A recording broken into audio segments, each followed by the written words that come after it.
bienvenue sur cette nouvelle chaîne. Moi c'est Sophie, j'ai 25 ans et je suis ravie de vous accueillir ici sur YouTube pour la première fois.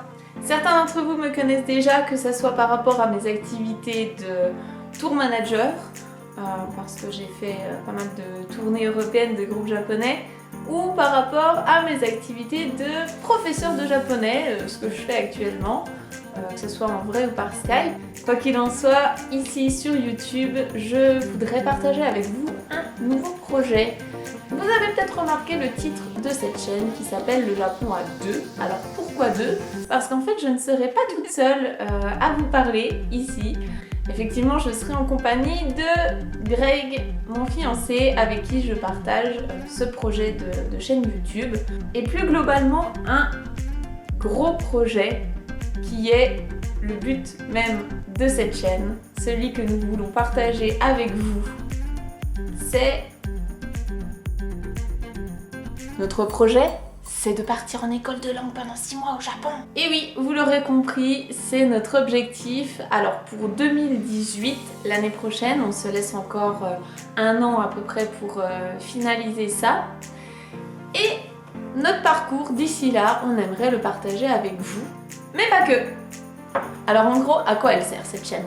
Eh bien tout d'abord, c'est partager notre quotidien avec vous. Que ça soit le quotidien actuel, c'est-à-dire notre préparation au voyage, au niveau linguistique, au niveau organisation, logistique, etc. Mais aussi une fois sur place, concrètement comment ça va se passer dans notre vie de tous les jours au Japon, dans la classe de langue, quand on partira faire des sorties, des excursions, etc. Tout ça, on aimerait le partager avec toi, cher internaute. D'ici là, pendant l'année qui va s'écouler, de 2017 à 2018, on aimerait partager notre quotidien, c'est-à-dire, eh bien, notre quotidien en France, comment est-ce qu'on prépare ce voyage, parce que ça ne s'improvise pas du jour au lendemain. Également, quelles sont nos méthodes pour progresser en japonais, parce qu'on ne partira pas non plus avec un niveau 0. On veut y aller avec le niveau le plus haut possible, parce que si on part avec un niveau qui est là, bah on en ressortira avec un niveau comme ça. Alors que si on part déjà avec un niveau qui est là, on espère en ressortir avec un niveau voilà, bien plus. C'est le but quand même. Donc comment est-ce qu'on fait pour progresser en japonais au quotidien en France? Comment est-ce qu'on organise un voyage au Japon d'une si longue durée? Et également, en mai 2017, nous allons partir à nouveau au Japon. Donc cette fois vraiment dans un but totalement touristique. On va orienter notre voyage sur une partie du Japon qu'on connaît un petit peu moins. C'est le Kansai, du côté de Osaka, Kyoto, mais aussi toute la péninsule avec le mont Koya. Donc ça c'est une expérience vraiment géniale, je pense, qu'on aimerait partager avec vous. On aimerait vous faire découvrir un Japon un petit peu moins touristique, peut-être un petit peu moins connu que les sempiternels Tokyo, Kyoto, le mont Fuji. Voilà, on connaît déjà bien ces endroits-là, donc maintenant on recherche quelque chose de différent tout simplement. Alors cette chaîne en gros, comment ça va se passer? Eh bien il y aura une partie orientée vraiment sur l'organisation d'un voyage au Japon, que ce soit celui en 2017 ou celui en 2018, donc dans deux buts vraiment différents. D'un côté le tourisme pur, de l'autre côté les études au Japon. Deuxième point, ça va être vraiment comment progresser en japonais. On va vous donner des conseils puisque moi-même je suis professeure de japonais pour débutants. Attention, je précise.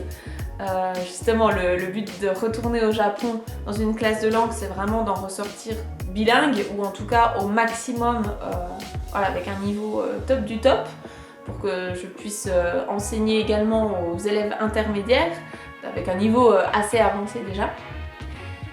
Et puis troisièmement, eh ben, ça va être de vous faire découvrir d'autres aspects de la culture japonaise évidemment, d'autres aspects de la culture japonaise dont on ne parle pas trop en fait sur le YouTube français, par exemple les religions, le bouddhisme en particulier. Alors là ce sera plutôt le rayon de Greg. Quelques anecdotes assez marrantes sur l'histoire du Japon, sur certains personnages célèbres ou certaines pratiques qu'on ne pourrait même pas soupçonner.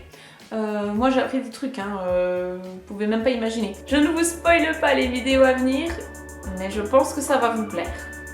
Je terminerai avec un bref CV de nos vies, parce que pour la plupart d'entre vous, je pense que vous ne nous connaissez pas.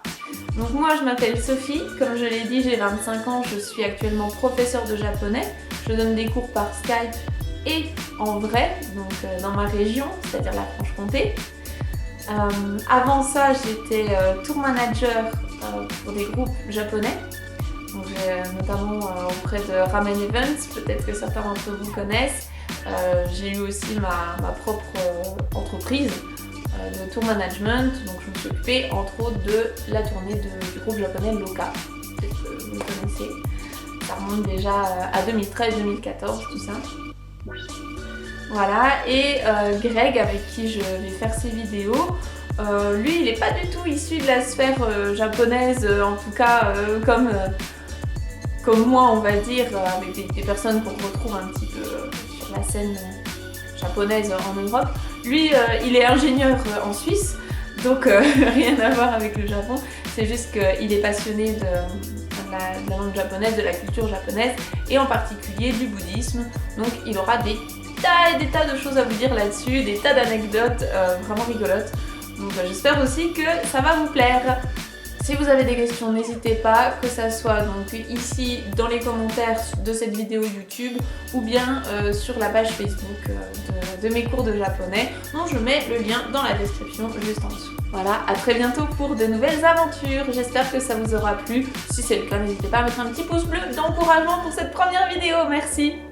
À bientôt, bye bye.